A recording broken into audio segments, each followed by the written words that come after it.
O vídeo que você clicou já vai começar, mas antes, deixe seu like, compartilhe e se inscreva no canal TV Flórida, a sua TV brasileira nos Estados Unidos. Nos próximos dias, nós teremos o julgamento do ex-presidente Jair Bolsonaro, que está em prisão domiciliar, impossibilitado de falar, censurado previamente, o que a Constituição brasileira veda. E além do ex-presidente, nós teremos outras pessoas ligadas a ele sendo julgadas por um suposto golpe de Estado que é impossível, né? O próprio Bolsonaro estava nos Estados Unidos quando houve aquele 8 de janeiro, em que as pessoas, num protesto que se transformou em quebra-quebra, invadiram prédios que estavam vazios, né? Lula já tinha tomado posse como presidente e as pessoas não estavam nem mesmo armadas, né? Como é que vão dar um golpe de Estado sem tanques, sem aviões, sem armas?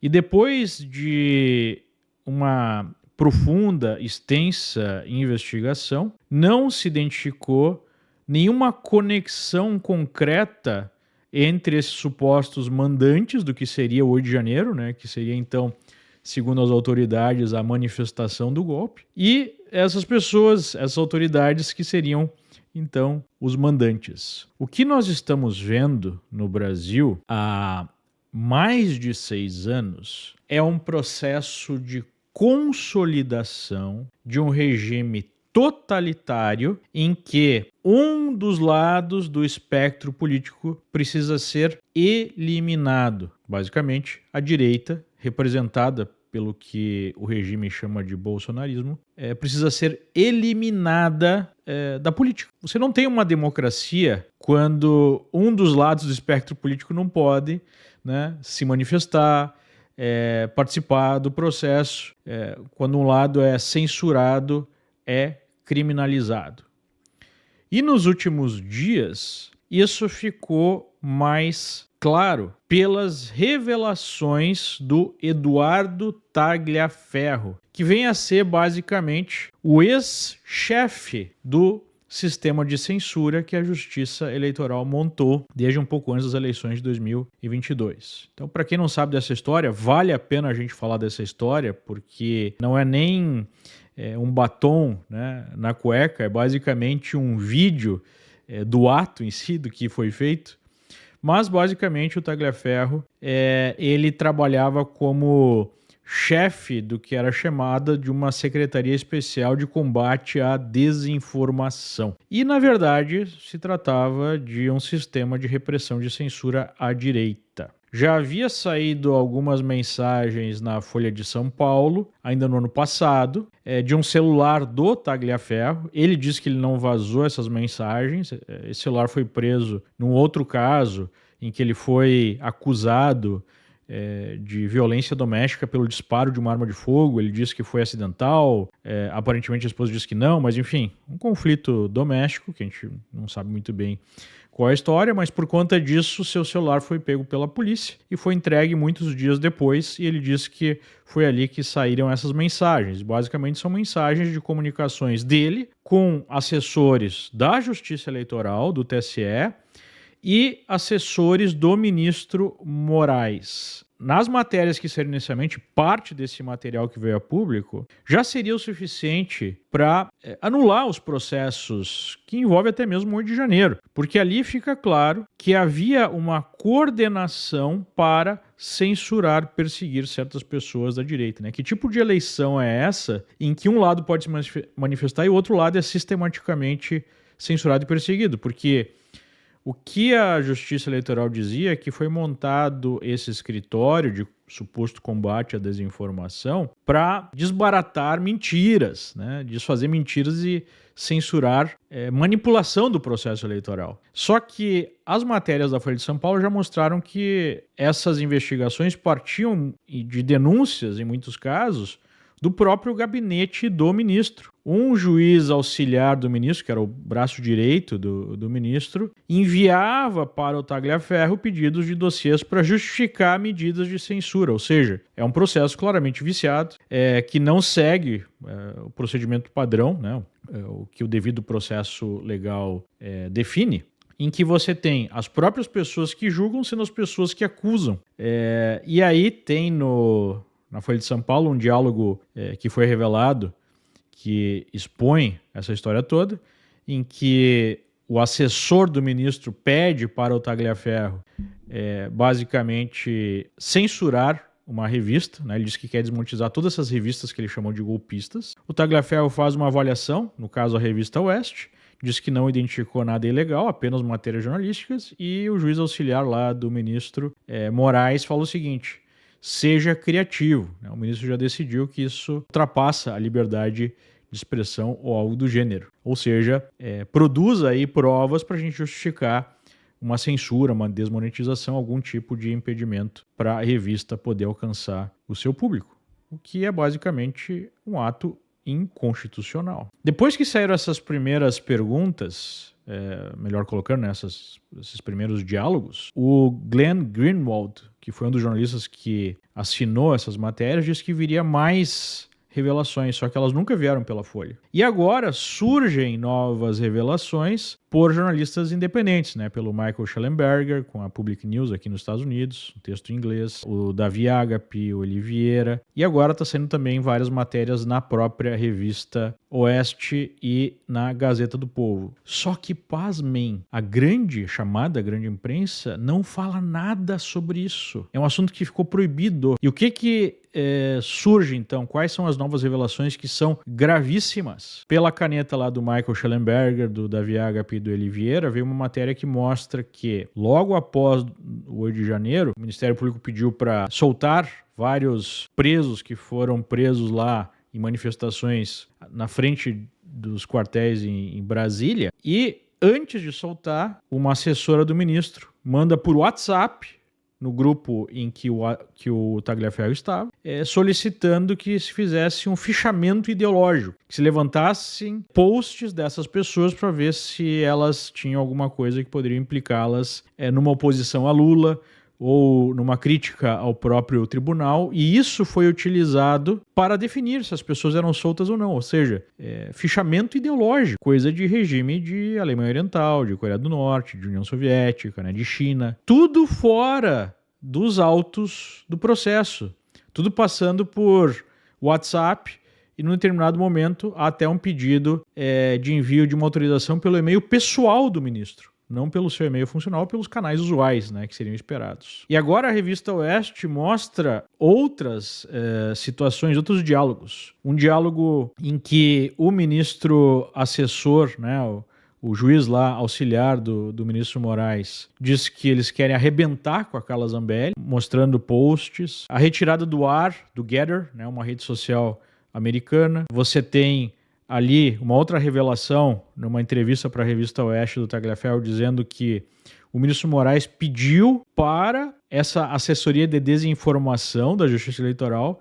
para levantar dados sobre um episódio, não sei se você lembra, em que o então advogado Zanin, o advogado principal da campanha do Lula, foi hostilizado no banheiro de um aeroporto, né? O sujeito gravou, um advogado, se não me engano, gravou mensagens ofensivas, até, né, falando ofensivamente com o então advogado Zanin. E há um pedido do ministro Moraes para um dos juízes da Justiça Eleitoral para pegar câmeras daquele aeroporto, listas de passageiros, para identificar qual seria o sujeito que teria ofendido o então advogado. Mas espera aí, ele não era autoridade, né? Na época era um advogado do Lula, da campanha do Lula, que sistematicamente pediu censura a várias pessoas da direita. Por que o ministro fez uma intervenção para investigar, utilizando esse órgão do TSE que não teria nada a ver com isso, até porque não seria desinformação, seria um crime normal, né? Um crime simples, um suposto crime simples de difamação, enfim, injúria, que quer que seja.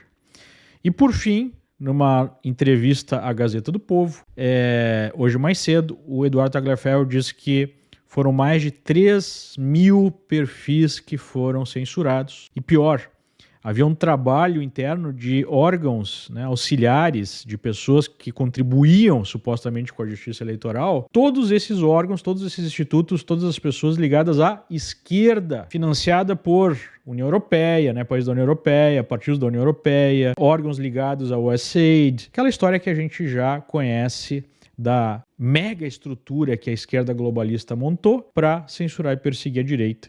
E no Brasil isso aconteceu através da justiça, né? E ele fala, o Eduardo Tagliaferro, com todas as letras. Não havia uma observação em todos os posts. O objetivo era perseguir a direita. Que tipo de eleição é essa que um lado pode falar tudo e o outro lado não pode falar nada? E pasmem, agora o Procurador-Geral da República quer a prisão, a condenação de Tagliaferro, até mesmo por golpe de Estado. Entenda o que está acontecendo. O sujeito vem a público, ele diz que ele não vazou o material, mas ele está sendo acusado de sigilo funcional, ao mesmo tempo que o Procurador-Geral está dizendo que ele faz fake news, então o Procurador-Geral tem que escolher, né? Ou ele faz fake news, ou ele está vazando informações confidenciais. Mas não há confidencialidade em informações do Estado quando essas informações envolvem ilegalidades, como parece o caso. Então, ao invés da justiça brasileira abrir uma investigação para avaliar essas graves denúncias, eles estão querendo criminalizar. O Procurador-Geral ofereceu uma denúncia ao Supremo, até por golpe de Estado, contra o sujeito que está fazendo essas revelações. E quem é o ministro relator do caso? O próprio ministro Moraes, que é o alvo principal dessas denúncias, que foi quem pediu essa investigação no primeiro momento, quando vieram as primeiras matérias lá da Folha de São Paulo, né? E pediram até mesmo a extradição, porque o sujeito está na Itália, temendo a perseguição por conta da confirmação dessas histórias que ele está fazendo. Vocês entendem a gravidade disso? Um sujeito que estava dentro da máquina está dizendo que houve censura, houve perseguição, está demonstrando a nulidade até mesmo de processo do 8 de janeiro, em que foi utilizado esse tipo de informação fora dos autos para decidir sobre liberação ou não, né, soltura ou não das pessoas. Esse sujeito está sendo investigado pela pessoa que ele está denunciando. E agora querem ter até mesmo a sua extradição. Ele não tem nada julgado, ele não tem nenhuma condenação e já estão pedindo a sua extradição. E aí vem todo o aparato globalista, né, toda a imprensa brasileira, que nada mais é do que uma máquina de propaganda do regime, e fala que não há ditadura no Brasil, não há perseguição política, há alguns probleminhas, né? A gente vê a The Economist, que é o grande panfleto globalista, dizer que o Brasil é um exemplo para os Estados Unidos de democracia. Um exemplo do quê? De você conseguir censurar, perseguir, eliminar um movimento político, não é de se espantar, né? Porque o projeto globalista é exatamente esse. O projeto globalista é a imposição de toda a agenda socialista, concentrando o poder nas mãos de poucas pessoas para mandar não só num país, mas no mundo inteiro. E, através da censura e da perseguição, você elimina qualquer oposição. Isso é democracia para esse pessoal, né? Qualquer coisa que seja contra a agenda socialista deles de concentração de poder é autoritarismo que deve ser perseguido, censurado, eliminado do cenário político. É o que eles tentaram fazer aqui nos Estados Unidos com o Trump e não conseguiram. É o que eles estão fazendo no Brasil com o Bolsonaro com grande sucesso até agora, né? E a gente tem o filho do Soros no Brasil, justamente, né, porque o Brasil agora é uma das trincheiras mais avançadas do globalismo. E obviamente que o Trump está nessa luta, colocando pressão no Brasil para que o Brasil volte a ser uma democracia, um regime livre, alinhado aos Estados Unidos e não à Rússia, Irã e China, que é o objetivo do descondenado Lula, né, do regime, alinhar o Brasil a esses países totalitários. O Trump fez um post durante a semana defendendo a investigação da família Soros por conta dos crimes que foram cometidos nos últimos anos. Ficou claro nas revelações recentes sobre a tentativa de um golpe que teve nos Estados Unidos, que até certo ponto aconteceu, né, que logo após a eleição de Donald Trump veio aquele esquema do dossiê russo para buscar o impeachment de Trump, e se não fosse possível o impeachment, que ele ficasse amarrado por conta, né, suas mãos fossem amarradas por conta desse processo, o que de fato aconteceu. Depois ficou claro que não havia evidência nenhuma. E agora surgem evidências fortíssimas que houve uma combinação do Deep State americano, CIA, FBI, Departamento de Justiça, com pessoas da Open Society dos Soros para levar à frente esse processo, que nada mais é do que um golpe contra a democracia americana. Isso é um golpe, né? Você criar um dossiê falso, uma acusação falsa, um processo falso, utilizando o aparato de Estado para impedir que o presidente eleito pelas urnas, eleito pelo povo numa eleição livre, pudesse exercer o seu mandato. E depois, ao longo de 2020, com Biden, esse pessoal apenas aparelhou ainda mais a máquina pública. O objetivo era tirar Trump de circulação através de lawfare, através de processos judiciais, como acontece com o Bolsonaro no Brasil. E não podemos esquecer que o Trump foi alvo de tentativas de assassinato, né? Da mesma forma que o Bolsonaro também foi no Brasil. Mesmo assim, a democracia americana, que ainda respira, né, por aparelhos, conseguiu sobreviver. Aparentemente, a democracia brasileira não. E é isso que está em jogo. É por isso que nós temos agora o Trump entendendo o jogo e fazendo uma forte pressão, até militar, em cima da Venezuela, em que nós temos uma ditadura brutal, que é o sonho dos petistas, é o sonho da esquerda brasileira, em que você tem, de fato, o poder absoluto e não há a menor possibilidade de fazer oposição. Esse é o grande desejo da esquerda, o grande desejo do Lula, o grande desejo do PT. Qual é que é a dinâmica que tem no Brasil hoje? Aparentemente, esse não é o desejo do Centrão, que é o grupo político que tem mais poder no Brasil. O que eles querem é tirar Lula do Planalto, mas também não querem Bolsonaro. Então, eles operam para que essa farsa do julgamento do suposto golpe vá adiante, para que Bolsonaro não possa ser candidato. Ele já está inelegível por outros motivos pífios, né? Risíveis. Mas então eles não querem aprovar uma anistia agora, porque eles querem o candidato da direita autorizada, que seria o Tarcísio.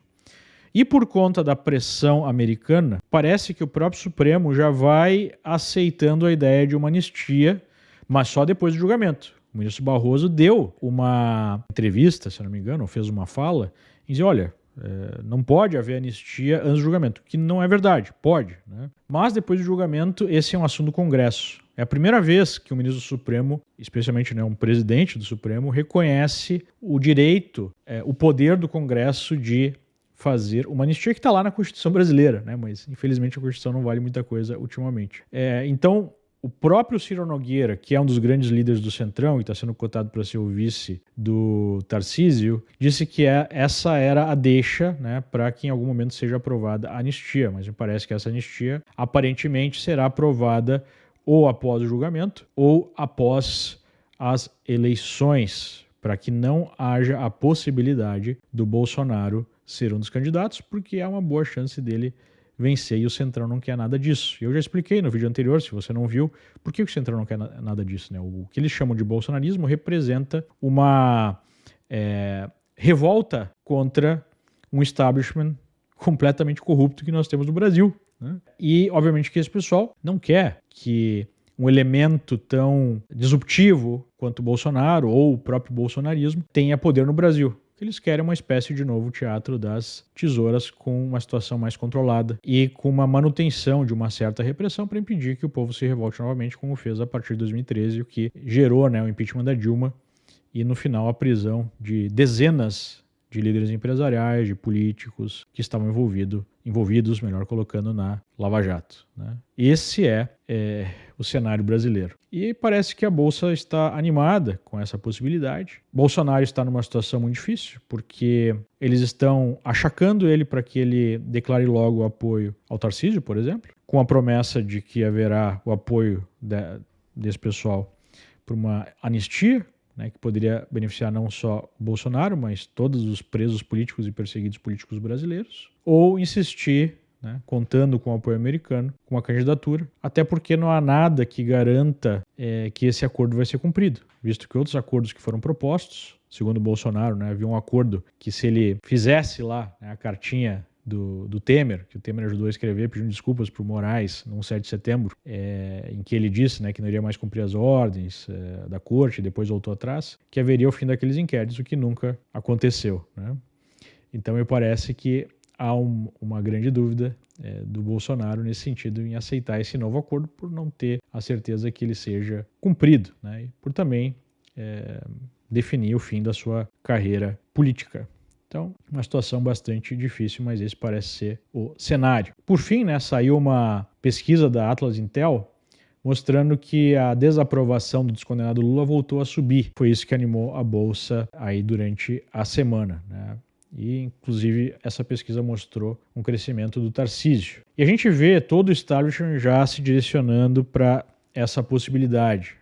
A gente viu a capa de uma revista aí da Veja falando, chega de polarização, né? Ou seja, queremos a normalidade do centrão brasileiro, que a gente sabe bem qual é. Então, me parece que o centrão está cozinhando à direita para extrair algum apoio, para não perder o apoio que é necessário para Tarcísio ser eleito, né, da direita, enquanto a gente mantém um estado de censura e perseguição política no Brasil, e nós vamos ter agora o show trial do Bolsonaro. Ainda foi destaque durante a semana uma ação envolvendo Polícia Federal, Receita Federal, Polícia de São Paulo e outros órgãos de Estado para combater um mega esquema de lavagem de dinheiro que serviu ao PCC e, aparentemente, a outros grupos, né, do crime organizado, outras facções. Há muito tempo a imprensa denuncia, várias pessoas denunciam a utilização do negócio de combustíveis, né, distribuição de combustíveis para lavar dinheiro para o PCC.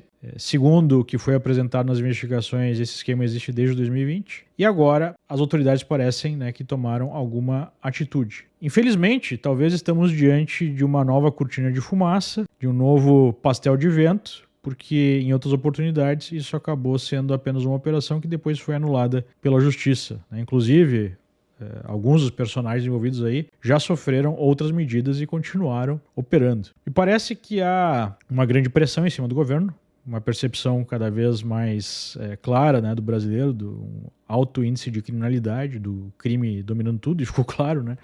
Até mesmo empresas listadas em bolsa faziam parte dos esquemas de lavagem de dinheiro, mas eu não sei qual é a efetividade disso. Espero, né, que finalmente alguma coisa comece a ser feita, mas eu fico com o pé atrás. Há a pressão popular, há a questão das eleições chegando, o governo precisa dar alguma resposta. Há a pressão do Trump, que declarou uma verdadeira guerra ao narcotráfico, né? Declarando inclusive facções mexicanas já, e está estudando declarar as brasileiras como grupos terroristas, autorizou as próprias forças armadas americanas a se envolver no combate a esses grupos. Então, o governo brasileiro pode estar querendo se adiantar a algo que pode vir dos próprios americanos, né? Além de ter uma resposta aí ao eleitorado. Só que já surgiu, né, algumas evidências que talvez isso seja para inglês ver. A metade daqueles que foram alvo de uma medida de prisão simplesmente sumiram. A própria polícia informa que num desses escritórios chegaram lá e não havia mais computadores. Então há evidências que essa operação tem até vazado, né? Mas a gente faz votos que de fato aconteça a perseguição e o desbaratamento desse esquema, pelo menos, porque a gente sabe que essas facções criminosas no Brasil têm vários e vários tentáculos, inclusive no mundo político, e desse lado ainda não surgiu nenhuma novidade, né? É mais um elemento dentro desse cenário brasileiro de destruição institucional, destruição da República. Dá um certo alento, mas eu fico com as barbas de molho sobre a efetividade. Se você chegou até aqui, é um bom sinal. Para assistir os vídeos completos, acesse nosso site ou baixe nosso aplicativo totalmente grátis.